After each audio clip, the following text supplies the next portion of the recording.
நல்லா ஃப்ரெஷ்ஷாக இருக்குது.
அன்பிலே வாழாண்டவர்களை போற்றுகிறோம்.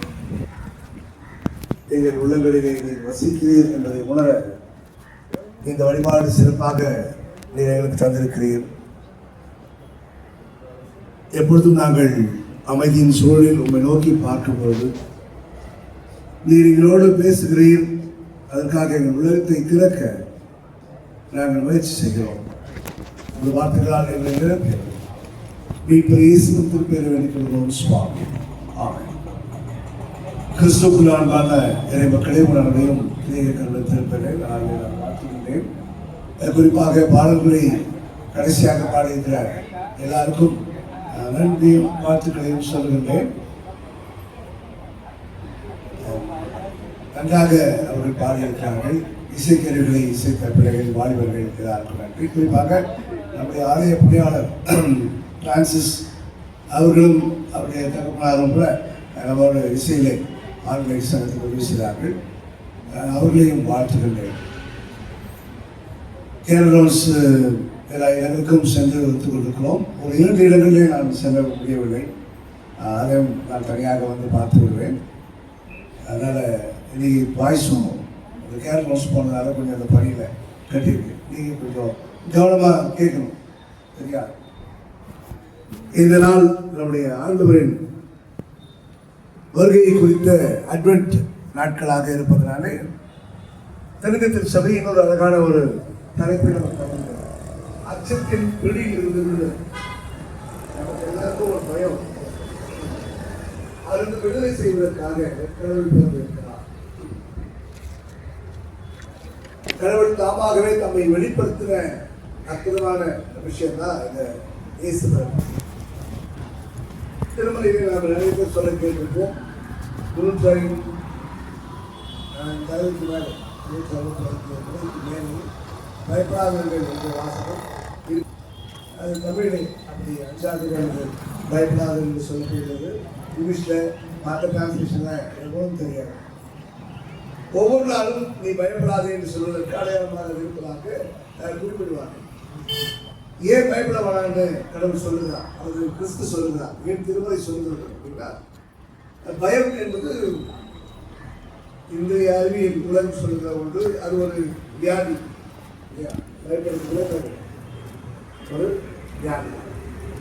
ஏன் அப்படின்னா பயப்படாத இருக்கிறவங்க மட்டும்தான் சிறப்பாக வாழ முடியும். பயப்படுறவங்க அப்படியே நடுங்கி நடுங்கி கொஞ்சம் கொஞ்சமாக தன்னுடைய உடல் சார்ந்து அவர்கள் சிறப்புடன் மகிழ்ச்சியுடன் வாழ முடியாது என்பதை விஞ்ஞான உலகம் சொல்லிக் கொண்டிருக்கிறது. திருமலை அப்படித்தான் சொல்லுது. 5வது பயப்படாதே. சரி, எப்படிதான் பயப்படாம இருப்பேன்? நான் உன்னுடனே இருக்கிறேன். யார் இருக்கா உன்னுடனே? ஆமா, இமானுவேல், நான் உன்னுடனே இருக்கிறேன் என்று சொன்ன அந்த வாக்குத்தத்தம். பயப்படாதே என்று சொல்லும் போதெல்லாம் கிறிஸ்து பிறப்பை நமக்கு நினைவுபடுத்துகின்றோம். எங்க சொன்னாங்க முதல் அப்படின்னா ஆர்டினரிக்கு சொன்னாங்க. அந்த வார்த்தையிலிருந்து நம்ம பயப்படாமல் எங்க சொன்னாலும் நேரடியாக கிறிஸ்தவரின் நிகழ்ச்சியோடு தொடர்புபடுத்த முடியும். அவரே வந்திருக்காரு, நம்ம பயப்படணும் இல்ல. பயப்படாமல் இருப்பதற்கு கற்றுத்தருகின்ற திருமறை. பயப்பட வேண்டாம். நாம எதுக்காகவும் பயப்படக்கூடாது. பயம் என் வாழ்க்கையை சீரழித்து விடுகிறது இல்லையா? இதெல்லாம் பார்த்து ஒவ்வொருக்கு பயணமா இது நம்ம செய்ய முடியாது.